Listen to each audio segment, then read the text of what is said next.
I think the AC can't handle this room when there are this many people in. So, all right, here we go. The Princess and the Peony.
Actually my favorite piece in the bunch. When I heard this, I was like, oh, I gotta play this. So there's a lesser known Hans Christian Andersen fairy tale called The Bell.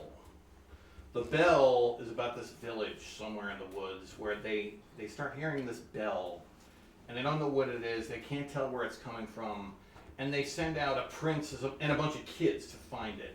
And they eventually find it at the ocean.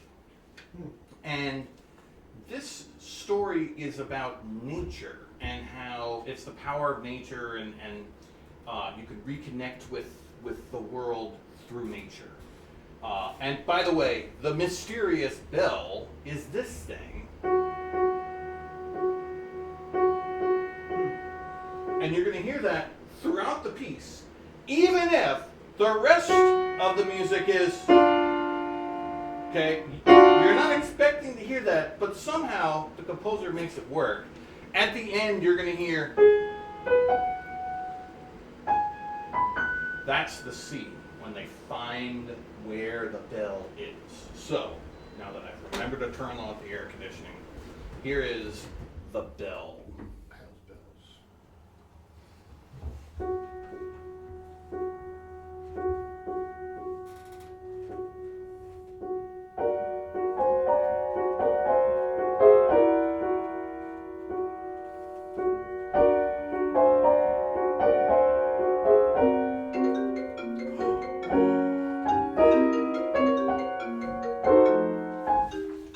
I think that's my phone. You broke your own rule. Thank goodness. Well, the problem is that I'm using the phone, Yeah.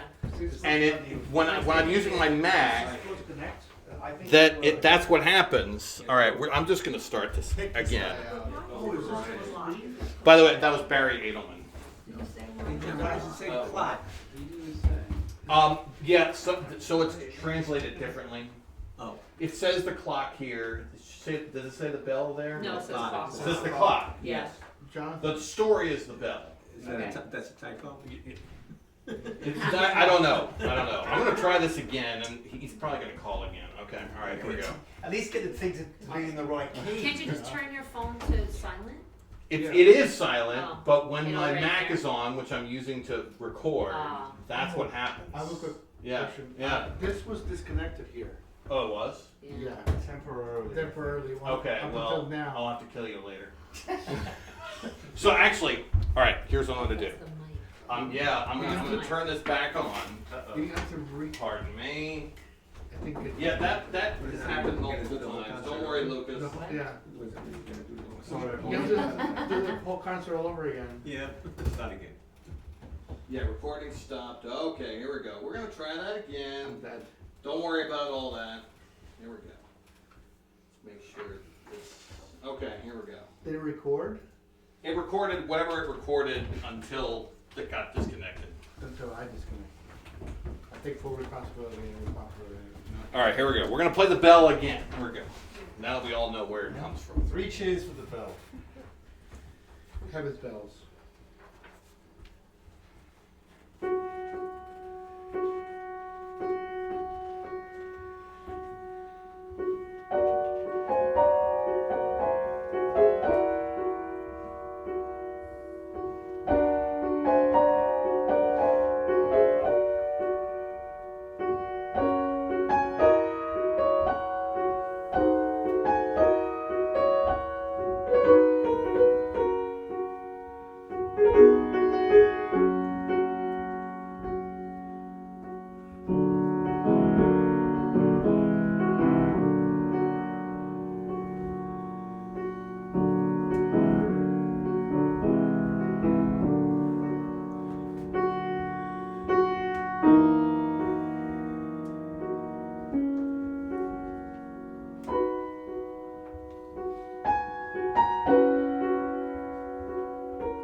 So the next one, okay,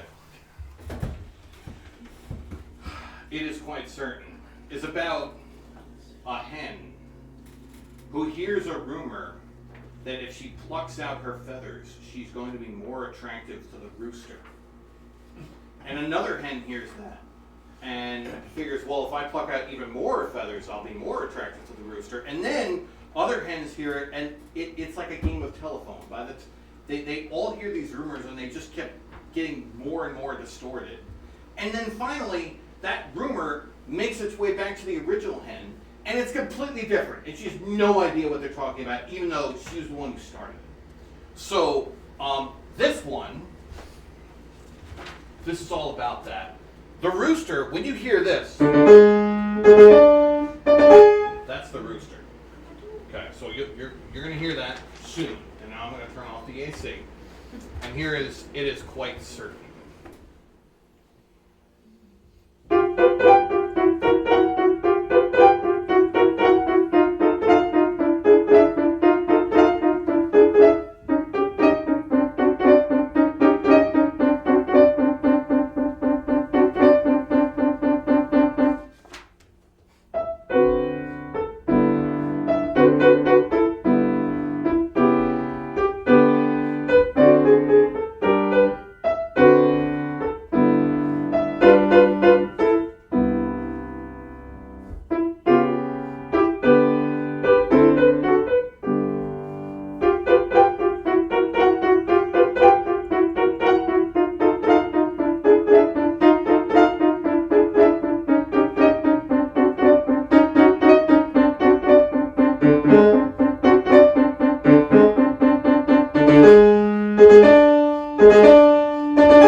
last piece in this set that I'm going to play is called Butterfly. And this is actually the first piece that I discovered in this set. Because even though it looks really hard, this is playable by kids. Alright? And the butterfly is about a male butterfly who in the spring decides he wants to get married, but he does not want to marry another butterfly because the female butterflies are not pretty enough. So he wants to marry a flower. But he can't decide on the flower. And he can't make a decision, and he gets to the end of the summer, the end of his life, and he realizes he wasted his life because he was so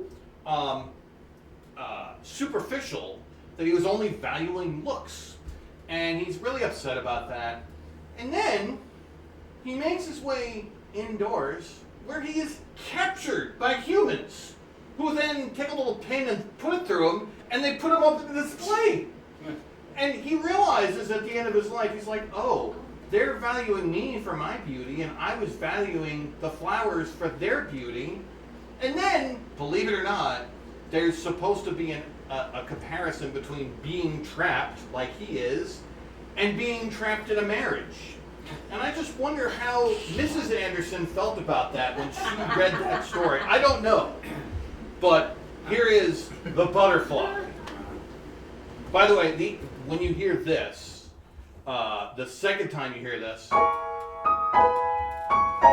that's when the butterfly gets pierced with the pin. Okay.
And so, for the last piece on the program, yes? A quick question. Yeah. Yes. I want to ask you, with these stories and the music, was there ever like a visual done of it? Like, let's say, like with silent films, like, you know, the 20s, perhaps? As Like, far as was I it- know, no. Because it seems like it would coincide Yeah. very well with imagery. Let me tell you, when I said that this music is obscure, there's a grand total of one commercial recording of the pieces that I just played. Yeah. And there's also only one commercial recording of the diversions. There's like 4 commercial recordings of the Paderewski. And there's probably like 30 of the Rachmaninoff. So it's really obscure. You could do that. It's not a bad idea. Yeah. Maybe I'll do that next time. It could be like, you know, the storyline is right now, Yeah. AI can actually now replicate that. I have no interest in No? incorporating AI You don't in what I'm need to doing. real No interest. intelligence? None. No more AI. All right. So now you're. Oh wait. Did you disconnect? No, me? you keep, yeah. Okay. Did I do All it right. again? I think we're good. I I think we're good. apologize. We're good. It's okay. All right. I'm sorry. All right. Now you're gonna like this. Yes. Sorry, one other quick question. Yeah. How many total fairy tales are in the Opus 30? Just curious. 12. 12. Okay. Yeah. And okay. Full disclosure. Yeah. The Ugly Duckling is in there, Mhm. but I don't like the music, so I chose not to play it. I have it here, and I just don't. Is that ironic? The ugly Yeah. duckling? Maybe. Maybe. You You know, I hadn't even thought about that. I don't know. Maybe I should play it. Yeah. And you know, See, that's like the butterfly. The moral of the story is I don't know. you play it as the encore. I don't know. It's interesting.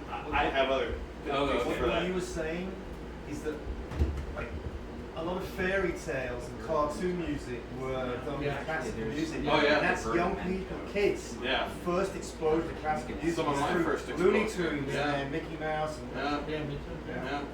Oh, that's good. So now I know you're gonna like this next piece. Merry Christmas, Mr. Lawrence. You're like, what is this? Okay. This is based on a movie from 1983 called Merry Christmas, Mr. Lawrence. And it stars David Bowie, the British rock and roller. He stars in it. And Ryuichi Sakamoto, the person who composed this, is also in the movie. The movie is about a Japanese prisoner of war camp in Java, Indonesia during World War II, where they have an entire company of British soldiers, and David Bowie is one of them. And it's all about the Japanese brutal treatment of those soldiers. And Ryuichi Sakamoto plays one of those Japanese guards. And this piece of music that I'm going to play for you, which there's recordings of Ryuichi Sakamoto playing this on piano, but in the movie, there's a pop music version of it called Forbidden Colors. So if you take this music and you play it on synthesizer and you add like a bass line and a drum beat, it sounds like pop. And the line Merry Christmas, Mr. Lawrence refers to at the very end of the movie, which actually takes place after the war, when a bunch of the Japanese soldiers and other people were convicted of war crimes. One of the surviving British generals goes to see this Japanese guy who's scheduled to be executed the next day, and the last thing that guy says to him is, Merry Christmas, Mr. Lawrence. That's where the title comes from. So I'm going to play this piece for you. Now, I was not going to play this. I had another plan in mind, and then I was doing the advanced piano class, and one of the students in the class brings this to me and starts playing it. And I was like, I knew this piece, but I never thought of learning it. I was like, oh my God, this is really good. It was Alistair Ramsey, you know? Remember? Oh, was Alice? Yeah. And- Alistair? Yeah, every time I say Alistair, I'm like, yes, how are you? It's like, it makes me want to speak in a British accent. I think of Alistair Crowley. I don't know who that is. Yes, you do. All right, here we go. Merry Christmas, Mr. Lawrence. Yes, in July. Merry Christmas in July.